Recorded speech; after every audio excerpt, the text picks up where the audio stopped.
Fibonacci retracement strategies for TradingView, cryptos, Forex, futures, stock market.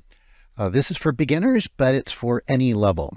And I found Fibonacci trading very hard until I discovered this strategy, and I'm going to share it with you right now. By the way, this video is a response to a comment I received in one of my previous videos. So I want to encourage you to leave comments below, ask questions, because yep, I actually do videos based on your requests and your responses. And one of you left a really, really great comment saying, hey, Barry, Fibonacci levels, one of the problems is it depends on where you draw them from. So you might draw them from one high to a low, and another person might use different highs and lows, and therefore they're very subjective.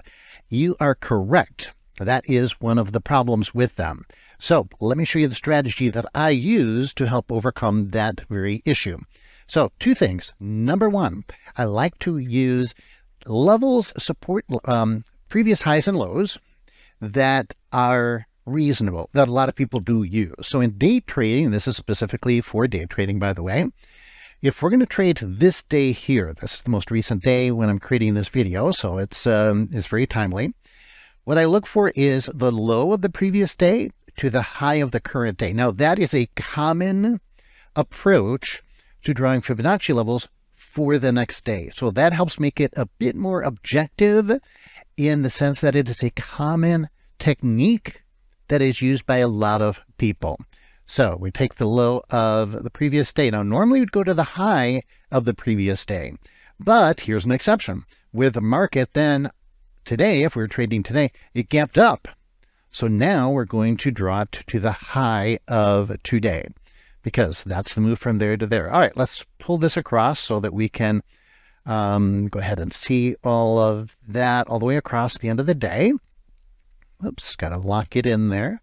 Come on now, puppy, lock it in. There we go.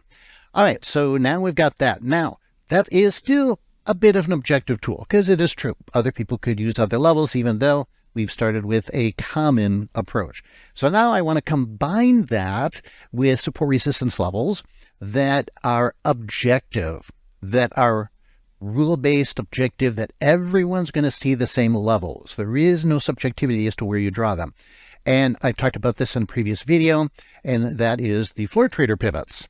So what we're going to do is we're going to look for a cluster of the Fibonacci and the floor trader pivots. Now, having said that, a lot of people will talk about using Fibonacci clusters, and that's not a horrible technique, but it's not that great, quite frankly, because what are you doing? You're taking two subjective approaches and using them. So not much preponderance of the evidence there to use a legal approach, but so we want to use one that's subjective, but still based on a commonly used technique and combined with an objective approach where everybody's going to see the numbers. And now we're going to get a lot of people seeing the same levels, a combination of people who use floor trader pivots and a combination of people who use a common low and high for Fibonacci. And that means we'll get a lot of people coming in and buying or taking profits. In this case, it's going to be taking profits at the same level. Remember, the only thing that matters in the markets is supply demand. That's really it. All right, so let's add our floor trader pivots here. Let me show you exactly what I'm talking about. Now we have our floor trader pivots. So here they are, and I've got them over here. So there's our main pivot point, and there's S1 and so forth. Now, the trade here is a big move up from yesterday to today. So it got a big extended move up, parabolic move up. And then what do we have? We have 1, 2, 3. So after attempting to break higher after 3 moves up, it failed. So you could look at this as a triple top, but also we have some extra evidence with a lower high on the third one. So that's a great trade. That's a great reversal trade. Now the question is, where do we get out? Where do we take profits? Where do we maximize our exit? And that, of course, is a very important question. So if you watched one of my previous videos, you would know you don't want to take the profit at yesterday's high. YH is yesterday's high. Because, as I talked about in that previous video, and I'll put the link for that in the description below as well, Yesterday's high, previous day's high is gamed all the time by professional traders these days because everybody now knows about it. And once everybody knows about anything, that's when it stops working. And so they game that level. So I'm not expecting that that's going to be support. Doesn't work as support anymore. And so the question is, well, where do I maximize profits? I don't want to use a big, wide trailing stop and then give back most of my profits. So we look for a cluster. But the magic here is, I shouldn't say the word magic, but the statistical edge is that we're using a cluster that is a combination of two different support level approaches. Not two Fibonacci's, but Fibonacci and a totally different type of support level, in this case, floor trader pivots. And so this is where we get our cluster right here.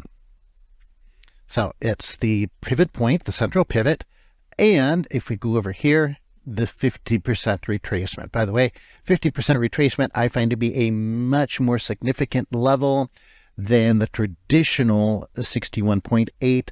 Again, 61.8 is the golden ratio, the golden mean. It may be from a pure Fibonacci mathematical perspective, the most significant one. In fact, it actually is.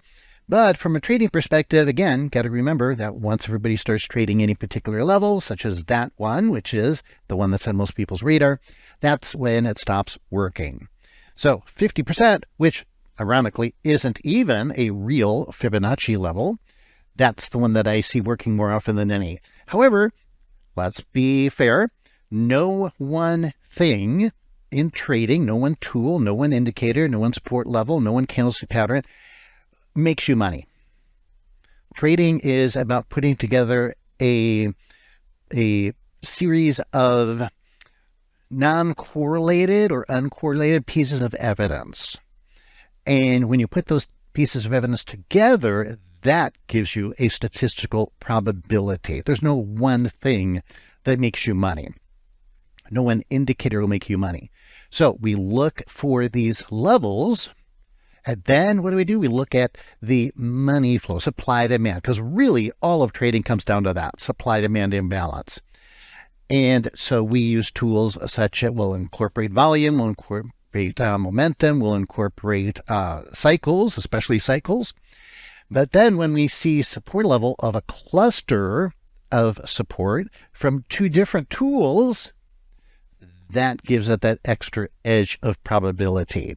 And then to that, of course, we do add our cycles, and that's where we would get cycle low, cycle low, cycle low. And here I'm not looking to take a trade. This was the trade. Trade was up here, and we're looking for where to take profits. So when am I going to get out here? No, because they gamed this level. And we're going to get out here? Yes, because I have support of the pivot point, I've got support of the 50 fib, and if you get my cycle indicator, you'll also learn that it was a cycle low. Put all those pieces of evidence together, preponderance of the evidence, and now you have a high probability trade. So to get my cycle indicator, by the way, which is a market timing indicator, just go to indicatorwebinar.com. I give that away free to all of my viewers. So feel free to go get that. And for full disclosure, it is a common indicator that I modify and then teach you how to trade it in a 40-minute recorded video so you can watch it at your convenience wherever you live around the world. So again, comment below. Give me your feedback or any tips that you want me to share with you in the future, just like this one. I create videos based on your comments. Subscribe to the channel. That encourages me to make more videos. And happy trades.